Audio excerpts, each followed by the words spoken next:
So I'm going to show you a lady I worked with today. She thought she was in a struggle, but I saw nothing but absolute peace in her finances.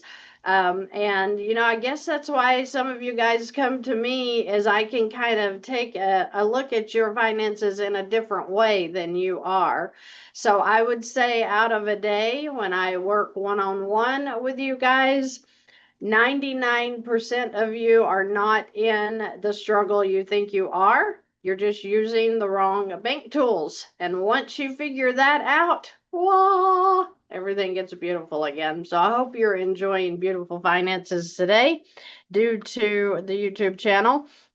I want you to subscribe if you have not, because I have seen an influx of, call it the algorithm or whatever, but I have really seen where that is pushing the videos so that more people are learning about the velocity banking concept. And to me, it's so important. Even the infinite banking concept, that is now my number one favorite. Because I have seen it work in my own life, and I'm excited to share that with you. Please don't think that I am not doing exactly what I am teaching. I am only sharing what I have done in my own financial experience, the highs and the lows, because I've been on the lows. Such as, have you been to the grocery store and you went to pay for your groceries with a credit card and it was declined?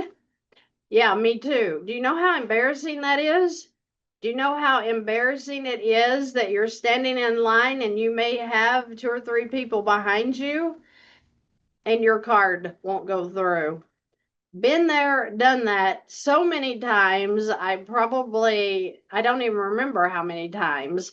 So when I talk about these financial struggles of needing to get, $10 in gas, and you try to run that card and it will not go through, why? Because you've got it to the limit, right? Or maybe you missed a payment and they've stopped your charging capabilities.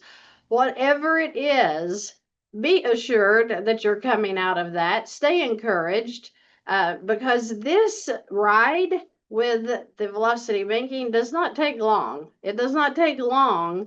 And with me, within the first day, looking at my credit cards, I knew that I had found something that was going to change my life. So I hope that you are looking, you're digging for your way out, because it's there. Seek and you shall find, right? Okay. So the subscribers, like I said, if you're on the YouTube channel and you're watching, I'm showing that only 30% are subscribed. To all of the people that are watching, we have over 361,000 followers now, or subscribers. Can you believe that? TikTok's doing really well too. It's over, I think, 19,000 now, but I haven't been working on TikTok as much as I do on YouTube, because with YouTube, I want to put the videos out as I learn things in long and short form that we post so that you can get the information that you may be looking for. Okay, so it's super, super helpful if you subscribe to the channel. I would like to see 1 million people subscribed. Not that that is going to make or break my day, but just the idea of picking up that algorithm so that this information can get out to more and more people.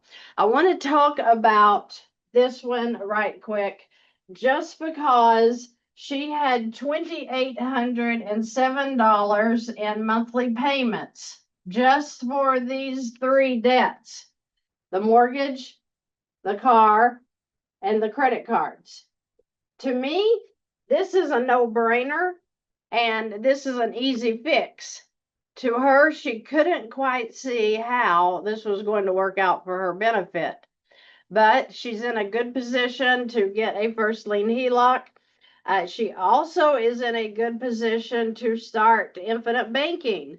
So sent her both ways today so that she can get clear answers on how each of these will work in her situation. I'm not talking about, we're not guesstimating, we're taking your numbers and we're seeing which one will work for you.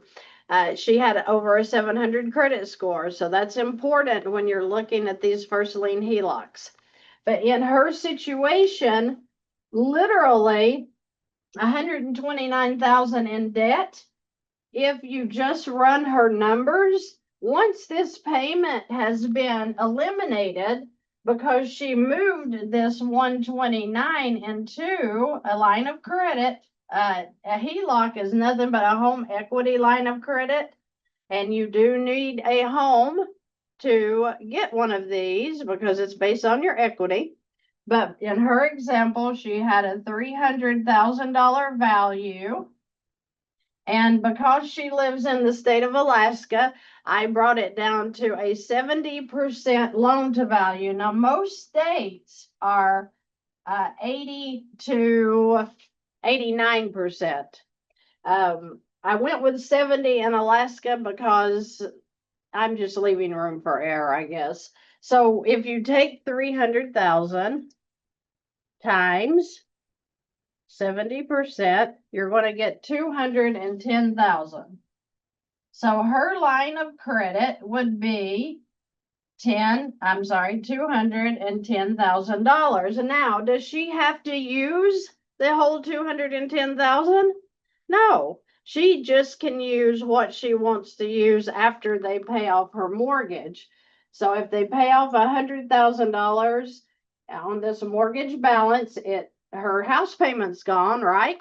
Because she transferred it from a mortgage into, or converted it from a mortgage into a line of credit. When her income goes in, it's going to satisfy the payment that would be due on this HELOC. So that being said, she would still have, after they pay her home off, the mortgage balance, she is still going to have 110,000 available that she can then come up here and pay off these two. So now she has no monthly payments on debt. She's dealing with the HELOC. I calculated it at an 8.3% interest rate. That's the high right now, okay? So anywhere from 6 to 8.3 would be the rate. And when you calculate her interest in this 129,000, she's going to be paid off in 47 months. That's less than 4 years. And she has over 15 years left on this mortgage. How does that work? Well, we're taking the mortgage loan, her interest rate there, down to a simple interest. Two totally different animals. These mortgages are set up on amortization schedules. So you are making the same monthly payment every month, right? And if you miss a payment, you don't go to hell, but you feel like you did because one, they're going to charge you late fees. Two, they are going to take your house if you keep letting it go late, okay? So with the HELOC, she has an income that will go directly into the HELOC. I use my HELOC every day. If I am paid daily, then I'm going to transfer my income over into my line of credit. That is going to be dropping the balance on the HELOC, which causes less interest to be charged on the statement date. And she will do the same thing. And when you take away the payments that she was making, and just on this, she's going to pay off her debt faster just because she's now using a simple interest product that is allowing her with her income to reduce it every single month to pay off. Now, this lady had some savings on the side, and she was literally letting it sit in her checking account which guess what? Most checking accounts do not pay any interest.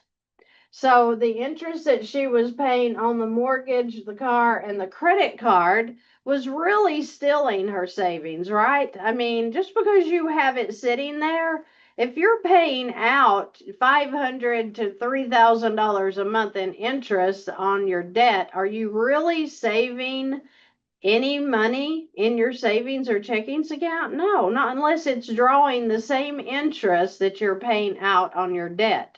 So if you have savings sitting around somewhere, consider that, am I really saving money if I'm depleting it every single month with paying interest? Right. So it's common sense, even though we weren't really taught to use the banks with common sense. We were taught to make these monthly payments month after month. And guess what? The interest is already calculated in the amortization schedule. So that's why when you look at your statement and you made a $2,000 payment on your mortgage, you don't see your balance come down, but maybe a few $100s. Why? Because most of your mortgage payment went to interest. So like I've said before, if you're into paying interest, go into this HELOC, pay less interest, and then go roll down your window and start throwing the rest of the interest you were paying out into the street. At least somebody on the street may have needed the money that you threw out instead of the banks who don't need your money. They're just enjoying the wealth that you're bringing them, right? So